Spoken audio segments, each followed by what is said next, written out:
Hello and welcome on all to yet another Adventure Quest Worlds video, and I'm here today for Dage's birthday 2017 at Join Future Legion. So for the first quest you just have to run around the map and click right click, and once you've done that you have to defeat 15 of the enemies, and that is the first quest for you. We will talk about what enemies you need to defeat as we go along, and as always, if you haven't already, smash that subscribe button and leave the video with a thumbs up. So for the next quest you just have to get a key, and this key drops from the gunners.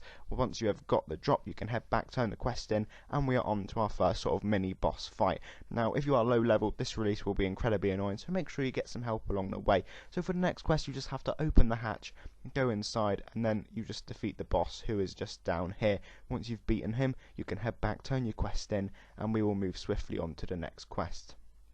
So for this one, you head back to exactly where we were before, which I didn't realise at first, believe it or not. Open up the next hatch, and then you can advance down and defeat the next mini boss. As you can see, these are getting gradually harder as you go along, and this is going to be the same sort of thing till we get up to about 70,000 health. So next up we have to access the control room. For this I believe we need... So for this one you just have to advance into this room and just repeatedly click on the door. As you can see, it will roll up some sort of wooden mallet and it will pound down the door for you. Once you've done that, that is the next quest complete, and we can move on to yet another quest. Once it does eventually turn in, it kind of lagged out on me a little bit there. But anyway, next up you have to do another two things. So this time you have to defeat the blasters. They will drop a key you need, well, not so much a key, a generator, and then you just click on the blue shield on the door and it will go down for you. So then we can move on to yet another amazing boss fight. Now this one is again incredibly irritating because it goes on forever, not to mention the fact that that door is incredibly hard to walk through. I don't know why that is,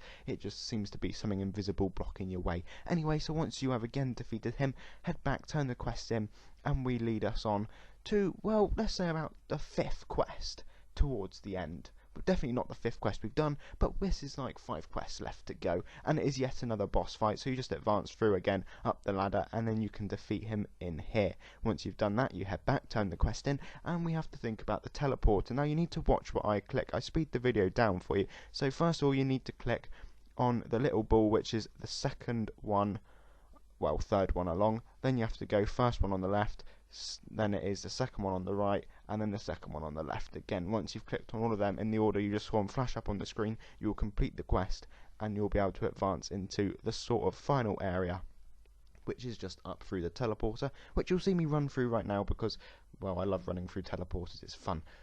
So here we are again, and now we have to defeat even more monsters. You have to defeat 15, and once you've done that you have to run backwards because it's easier to do it that way, you won't miss any, and click on the little blue balls attached to the walls, which I believe they call them fuses or fuel cells, but they just look like blue balls on the wall, so just go for that. And once you get to the last room there's another 2. You do have to move some of the monsters out your way because they position them in a way that made you have to do that. You probably have to defeat them, but I just move them out the way. It's a lot easier to do. Next up you just have to defeat 6 of the blasters and 6 of the gunners. It does not drop every time, so this quest can become incredibly irritating and annoying when you are doing it for absolutely ages. Besides, once you have got the 6 of them fully completed, it moves us on to the second to last quest before our final boss fight, with all the lovely drops you can get from 3017. Okay, so here we are. You just need to open the door. So click on the panel just to the left, it's like the little blue bit that just flashed up, and you just have to make all the lines connect with each other. I will show you just in a second once I eventually do it. It took me a second just to figure out what I was doing, but once I figured it out it's real easy. I don't know whether this is different for everyone, I presume it's just going to be the same. So you just have to turn the tiles around until the lines link up, and that will open up the door for you, complete the quest, and then you can head through to the final room and defeat the much, well, awaited boss. Right guys, so thank you very much for watching. As always, leave this video with a like and subscribe, and I do apologise it is later today because sadly the race was launched a bit too late for me last night, and well, let's just be honest, I fell asleep. Have a lovely day.